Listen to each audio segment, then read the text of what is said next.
What's up, everyone? So, I think for those of you that are PlayStation fans, you have to recognize exactly where I stand in terms of the platforms.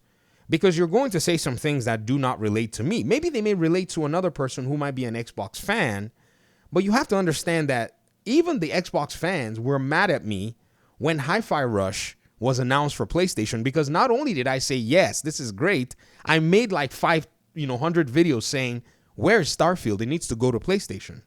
So shout out to you, Arvons. I don't think you were, a member or, a viewer on the channel. So when you say something about Forza like, we told you so, no. You are probably telling other people who are Xbox fans that, right? That somewhere, somehow, something about Xbox is going to mean something. So my interest in terms of this is only vested in the fact that I am following the pacing and the pressure or pressures of the market. And all of my predictions in terms of that have been spot on since 2018, when I first made the video saying that PlayStation should consider Marvel's Spider-Man on the PC. We have a video to that effect. I've shown it before. It's on my other channel, the Gamer Dad channel. If you want, I can give you a link. So I'm not here to basically contest what games go where and what this is. However, the reason you see me in this conversation is because some things can get obfuscated. And I feel like if we all put our understanding out there and use the data, we can see where things are going. So you said, this is the transition of Xbox to be a publisher. Arvons, Xbox has always been a publisher. The moment they made their first game from the original Xbox console and put it on their console, they became a publisher. That's how publishing works. Perhaps you want to say maybe they're transitioning to be a third-party publisher or full third-party publisher, which will make no sense because they are also a proprietary publisher and they have their own hardware. So again, I think this may be wishful thinking. Do you wish that Xbox would go and become and divest of the console business? Just say it. Just say, I wish that Xbox would divest of the console business and become a full third-party publisher. Just say that. Because if you said that, we would be able to get a good understanding, and that way I'm not confused or I'm not trying to parse what is being said, and we could just understand where things are going. You said that's why they had to buy Call of Duty. They bought it for Game Pass. Sales of hardware 29% down last year when only 34 million consoles have been sold. They haven't even sold as much as 34 million consoles. Actually, they have about 34 million Game Pass users because they're still supporting the Xbox One generation. We don't have the number of consoles sold past 27 million, close to 30. And if this decline is actually a thing, then there's no way there are 34 million consoles. You said, as you're slowly understanding, the Xbox Play Anywhere strategy is not because of some special market trend the Xbox geniuses happen to spot as you make it out to be. Huh? I never said that. What the heck? I said that the Xbox Play Anywhere is a value proposition that is attractive to people who are on PC who wish to come into the ecosystem or actually interact with it, of which everybody is quick to jump on 29% hardware down. This is the problem with this particular conversation. You guys latch on to the thing that only supports your thesis, but you don't look at the entire picture. So something comes out of left field and gives you basically a left hook and you weren't paying attention to it. Because in the same report, Game Pass basically grew its PC subscriber base by over 30%. So I think my case is basically still made that PC players look at Game Pass and say, Steam is asking everybody for $70. The 5090 is something on my left, my radar. I'm not saying I'm not going to buy a 5090, man. NVIDIA can get the heck out of here with that. But I'm just, throwing the hypothesis out. So you got things to spend money on, basically. In fact, I read a Marvel Spider-Man 2 review because the game is still kind of buggy on PC. And somebody said there are many things for me to do now with $70. I'm going to go ahead and refund this. So Game Pass, okay, as a PC player, I can just basically look and say, Marvel Spider-Man 2 came out today. It's buggy. All right, I wonder what they're serving on Game Pass. Sniper Elite Resistance. Yeah, let's go. I don't got to pay $70. I pay my $10 or $12 because, PC pricing. And you can enjoy the same on console too. Those of you that keep telling me the Game Pass is so expensive. Get the heck out of here. And go look around. You said it's because they don't put their... So you said this. It's because if they don't put their games on PC and PlayStation, they're not going to sell enough. Wait, hold on. Before you add PlayStation, they already tried it out with PC and they stayed steady in the market. That's why they bounced back, by the way. So before you jump into PlayStation, because they have not realized much sales other than Call of Duty on PlayStation. Just so that y'all know, before y'all start saying, oh, they need PlayStation. They need, no, no, no, no, no, no, no, no, no, no, no. Let's not run too far ahead of ourselves now. Calm down. Again, you see, again, as much as I want to have, this conversation, let's not get carried away, dear PlayStation fanboys, because you know that last year they went all in without y'all with Starfield, and they basically shook hands with some of the top selling games on Steam in 2023. Let's not get carried away there.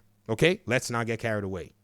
I think Indiana Jones would have probably hit as hard were it a fall release.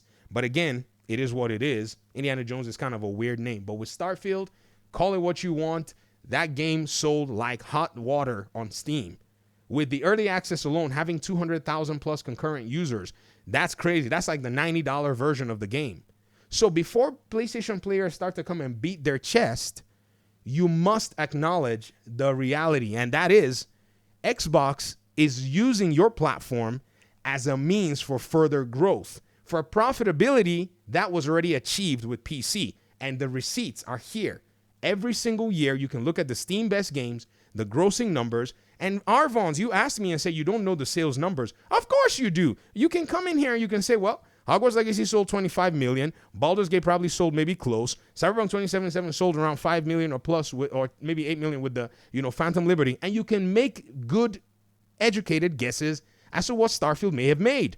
This is not something that we have to make too complicated.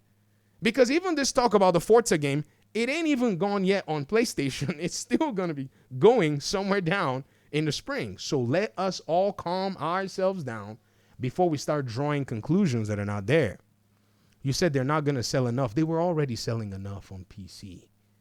You on PlayStation, nonetheless, you're the Band-Aid for the, in the case of a game having to maybe get dry, like a live service game. This is a live service game. Or maybe wanting to flirt with failure.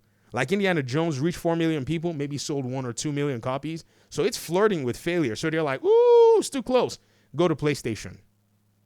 The game hasn't even come to PlayStation yet, by the way. I'm just saying it's still here. So this video basically marks that.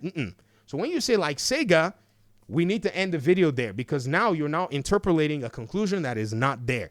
Just say it. You wish that one day Xbox will probably go and drop proprietary hardware and become like a traditional publisher. You don't even need to put Sega there.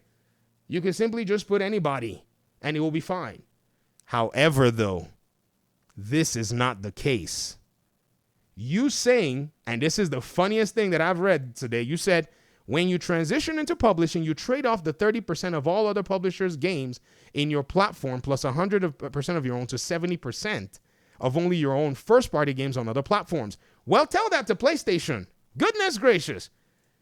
I mean, did Steam change its policy? Goodness, if they change their policy, somebody tell me. Because, hey, I got a developer account on Steam for maybe God willing the day I ever make my own and finish my own video game, right?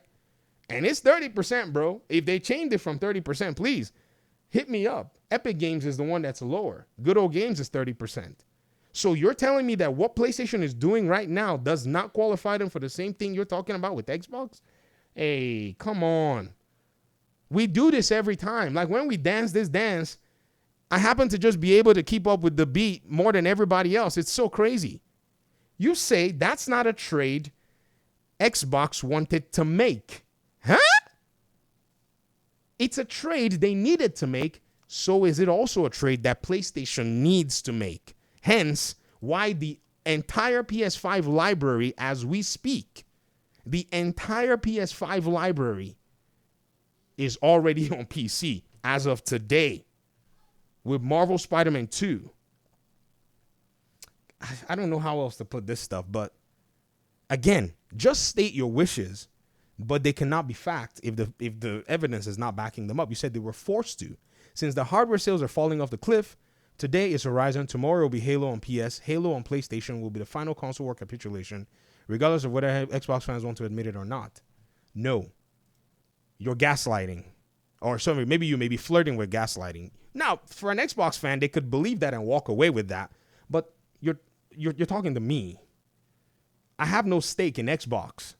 So I have to basically be beholden to what I'm seeing as a PC player And from my perspective, all of these consoles are bowing down to PC because the market is holding their neck and pushing it into the ground. Now, that sounded kind of elitist, I know. Just calm down, guys.